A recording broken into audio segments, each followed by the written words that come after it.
Alright friends, तो अब एक आखिरी की जो क्वेश्चन है हमारे, question number from 1 to 5 we are dealing with 9.3 circles of NCERT class 9th, right. So पहले के जो क्वेश्चंस हैं इसमें आपके एनसीईआरटी में, तो पहला वाला क्वेश्चन तो is some of very very easy. Second question is very very important, वो हम देखते हैं। A chord of a circle is equal to the radius, मतलब एक अगर कोई ऐसा सर्कल दिया है, a chord of a circle is equal to इस रेडियस, मतलब ये ऐसे, ये आपका दिया है रेडियस, ये मान लो ओ है, ये ए है, ये बी है। Find the angle subtended by the chord at a point on the minor arc, ठीक है। तो ये आपकी माइनर आर्क है और ये आपकी मेजर आर्क है, ठीक है। ये मान लो आप टी, ये एन, ठीक है।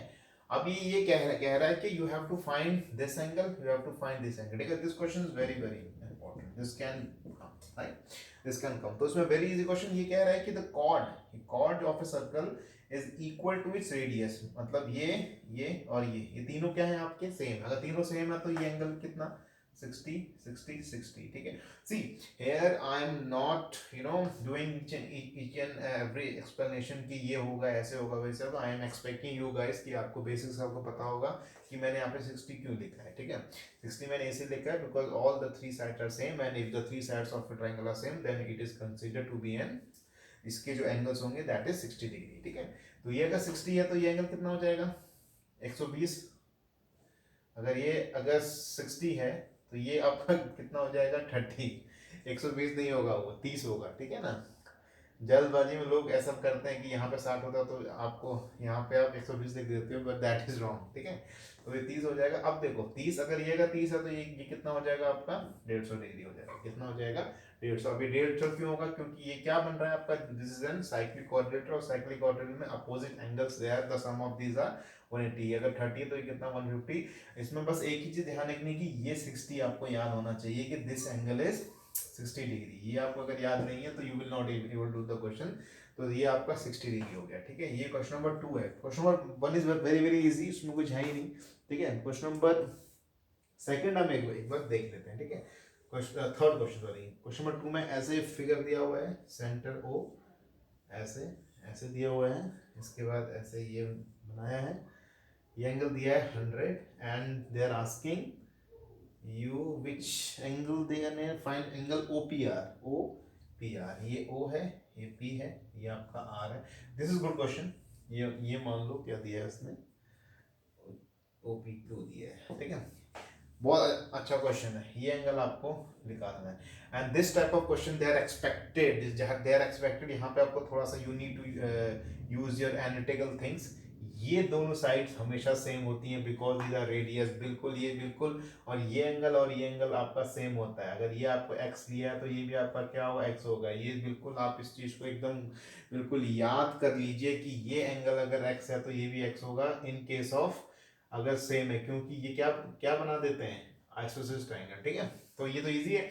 अगर हमको ये एंगल पता चल जाए, है ना, अगर ये एंगल पता चल जाए उससे हमको ये एंगल पता चल जाएगा and we can use ASP। ASP means angle sum property, angle sum property. अगर देखिए ये अगर 100 है तो ये आपका कितना होगा, 200। क्यों, माइनर, ये आपका मेजर आर्क में बन रहा है, ठीक है। ये आपका मेजर आर्क में बन रही है। ये जो आपकी आर्क है, ये मान लो ये जो आर्क है पूरी, ये कौन सी आर्क है, मेजर आर्क है ना। तो ये आपका 200, ये अगर 200 हो, ये एंगल कितना होगा, 160। अब क्यों होगा, that is a question. Reflex angle, ये आपका रिफ्लेक्स एंगल। तो यहाँ से x plus 160 equal to 180 degree and from there you can find the value of x। ये बिल्कुल आप ध्यान रखिए इस चीज का। ये क्वेश्चन आपको मिलेंगे क्वेश्चन। ये एंगल x हो जाएगा, ये भी x हो जाएगा, बिल्कुल ये question these are the important question, ठीक है। फिर इसके बाद क्वेश्चन जो दिया हुआ है that is based on your segment question. Question number fifth, sorry,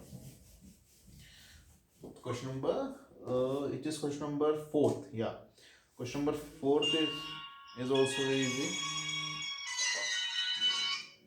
excuse me, yeah, question number fourth is also easy। let me jot down the figure। ये ऐसे दिया हुआ है, ऐसे ऐसे ऐसे ऐसे A D, ये एंगल दिया है 69, ये 31 दिया है, ठीक है।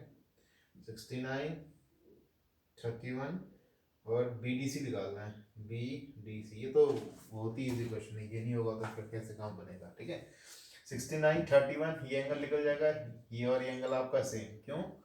Angle in same segment, angle in same segment, same segment के क्वेश्चंस आपको आएंगे। एंड अब इसके बाद वाले इजी क्वेश्चन है that you can do, I think. अब इसके बाद दो या तीन क्वेश्चन है, they are easy question that you can do. इसमें जो मेन चीजें थी दैट वी हैव डन, ठीक है। अब देखिए, angle in same segment, semi circle, linear pair, ये अगर कोई भी एक ज्योमेट्रिकल फिगर है, कोई भी एक ज्योमेट्रिकल फिगर है, तो आप ये मान के चलिए कि उसमें उसमें आपको सारे रूल्स आपको मतलब यूज करने पड़ सकते हैं। हो सकता है एंगल इन सेम सेगमेंट हो गया, ये वाला हो गया, लीनियर पेयर हो गया, पैरेललोग्राम हो गया, ऑल्टरनेट इंटीरियर हो गया। मतलब ऐसा कोई स्पेसिफिक नहीं है कि अगर सर्कल का क्वेश्चन है तो उसमें सर्कल की प्रॉपर्टी यूज होगी। It may be the case that you have to use the all the property of the geometry in that, ठीक है। वहाँ पे आपको ASP भी हो सकता है आपको निकालना, आपको यूज करना पड़े एंगल, फिर उसके बाद आपको corresponding angles, alternate interior angle, linear pair, मतलब एक क्वेश्चन में might be the case that you have to use all the concept of geometry, ठीक है। तो ये सर्कल्स का we have done 9.3 important questions. सारे क्वेश्चन नहीं किए but we have done the सारे कर लिए, है ना। 9.3 के वी हैव डन, एक या दो क्वेश्चन छोड़े, वो इजी क्वेश्चन है that you can do on your own. इसके बाद will be doing 9.2 we will be doing, and it's an request कि you should go through with all this, ठीक है। It will surely help you out, right, ठीक है। Thank you.